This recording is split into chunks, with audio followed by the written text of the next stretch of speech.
I'm back from Gamescom, so I wanted to give you a quick update as to what happened in Odyssey recently. One of the big things is that you can now namely get a helmet that can make you easily unkillable, and it's only available this week, so also when you get it, you don't want to dismantle it.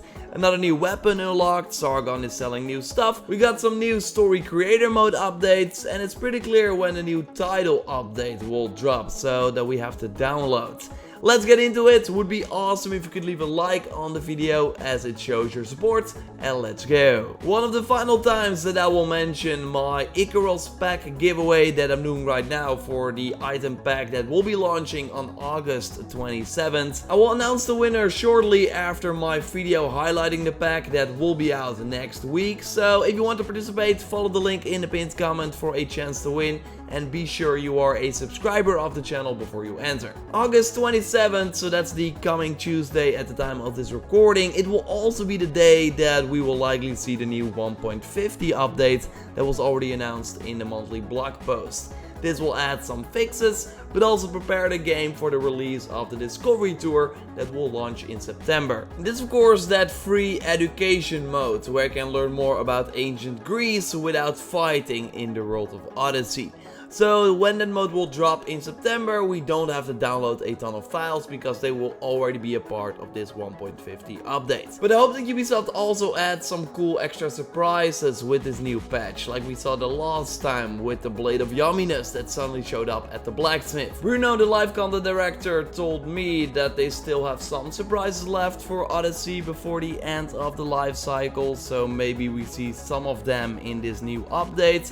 It will be smart to keep an eye out. I will of course cover the full update here on Tuesday when it releases. Let's touch on some things that were added recently though. Because you can now get a very strong unique helmet by killing the new mercenary that will be here till August 27th. The name is Oxasia, a sister to Nyx and Erebus, who takes less damage from melee attacks. And that's not weird, because she gives you her helmet that has melee resistance. And this is interesting because while normally everyone has different stats on the epic item that is dropped by the mercenary, this time everyone seems to get this melee resistance variant, and that is really great because you cannot get melee resistance on a head through any other way.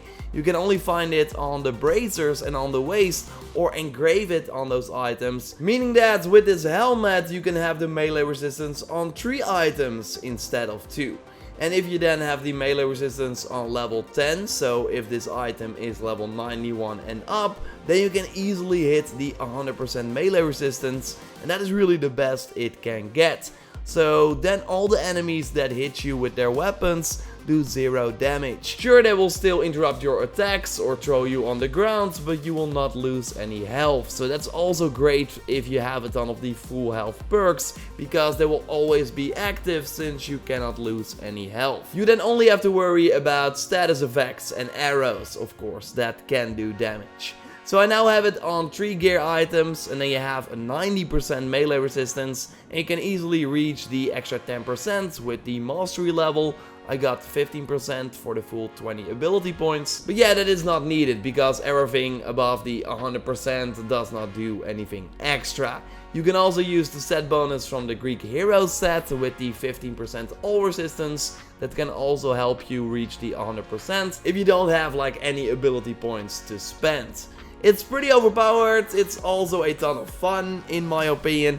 So I would totally say go hunt this mercenary this week and get the helmet before it's too late, because it will be gone like on Tuesday, August 27th, and likely not return for a very long time. So if you want to get it, then totally go to the bounty board, pick up the bounty on a mercenary quest with the equals icon next to it, and then go hunt her down. By the way, something interesting about this helmet is that it seems to change in color too. Like, it should be silver, but at one point it turned to gold in my game, and then later it turned back to silver. So not sure how it triggers. Of course, let me know in the comments down below if this happens for you as well, and if you figure it out. It seems like a fun little extra, or it could be a bug, of course, that it is not supposed to happen, but it happens. It's a fun little thing. Okay, so while editing the video, I found out how it changes. So right now I have the gold one, and if I then go to the map, and then back to the inventory it changes to silver.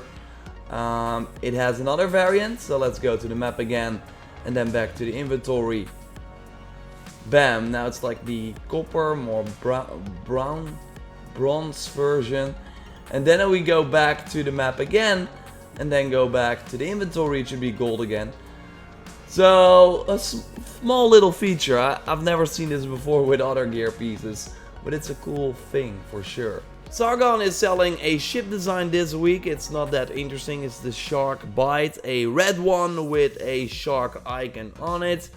Man, not really worth it in my opinion. But I think that the chest is pretty cool and totally worth buying if you don't have it already. It's from the Dionysus pack with the leopard hides. I again like it a lot, so why not buy it? If you don't have the orichalcum, then you can go and do the weekly quest that this time has a skill Athenian soldiers with heavy bladed weapons. We gotta kill the big boys, the Strategoi enemies all over Greece. So you can find them in all the forts taken over by Athens. And we also have to kill Athenian soldiers with torches. Sure, you could just go after these enemies with a torch in your hands, but a pretty nice tactic is to use the staff from the third episode of the Atlantis DLC that knocks out enemies instead of killing them. And then just finish them off with the torch while they are on the ground and you get a pretty easy kill.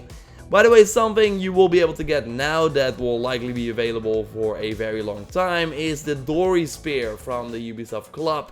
It was first a reward, I think, for doing something at E3 2018, but then it never unlocked for other people that could not make it to E3 or were not aware of this sort of promotion. Well, then you can get it right now in the Ubisoft Club section of the game and get this visual look for your spear for 10 units. It's just a blue item, so that's why I say just for the look, because the look is pretty nice in my opinion. So again, big 1.50 update that we get to download. It will be live on August 27th. Again, it's very likely. But we also got a ton of these story creator mode updates in between that you don't have to download, but they do add some pretty cool features. Like the fact that when making a quest right now, you see the NPCs on the world map inside the story creator mode, so you can easily see where you put your characters and make objectives around it. We got 10 more quest items that you can choose from and also daily routines for characters, so they would not just stand around but actually move as an NPC would normally do. I did not see a difference in my elite dungeon quest where I changed the daily routine of my Athenian soldiers, but my Spartan Stentor army did move around when I changed it up, attacking the nearby pirate camp. You can also, instead of selecting the gestures and the mood for each conversation, change it up per line in the dialogue. So it's a nice little extra, but still not the big things that I want to see in the story creator mode as we discussed here before. I think it would be awesome to have more ways to customize the combat encounters, or let us make our own mercenaries that then come and hunt us. Maybe the September updates for the story creator mode will include things like that, who knows. What we can say is that the support has been great so far for this feature with these weekly updates, and I will totally keep an eye out and see if they add some other things to this story creator mode and keep you up to date if something is noteworthy. So that's your roundup of all the things that are happening in Odyssey and are going to happen in Odyssey. Again, I expect the big updates to drop the next Tuesday, so August 27th. Then the new item pack will drop as well. Again, I have a giveaway regarding that pack that you can check out by following the link in the pinned comments. I will cover everything here on the channel, so totally subscribe if you haven't already for everything Assassin's Creed Odyssey and also the future of Assassin's Creed. Like the video to support the channel, and now let's go to Sargon because I want to get all the items from the Helix store through the Olympian gifts before the final update of the game. Okay, now it's silver again. The regular color, I guess. Wearing the Dionysus chest that you can again now buy, and I got the spear here that doesn't look that painful at all, but it does the same damage. Okay, Sargon, let's open some gifts. Let's do 3 because I'm like there's not like a lot of like going on in Odyssey at the moment, so there's not a lot of videos that I can make. So to be able to get all the Helix Store items, we want to keep opening gifts, and I got a ton of orichalcum, so I will just open another one for this time. Why not? only epics. That's pretty bad, and you know what it means. Oh, I thought he was gone. He was like a little bit of a camouflaging in the store. Okay. Okay, goodbye. Come here. Whoo. So yeah, Tuesday will be a big day. I will not be streaming sadly because I'm going on a trip for an upcoming game and I can't tell you anything yet, but we'll be able to cover the update, so keep it locked for that. And in the meantime, of course, got some other cool content. For example, check out my previous video on the future of Assassin's Creed and the latest rumors on the next Viking game. For now though, I will speak to you next time, and goodbye.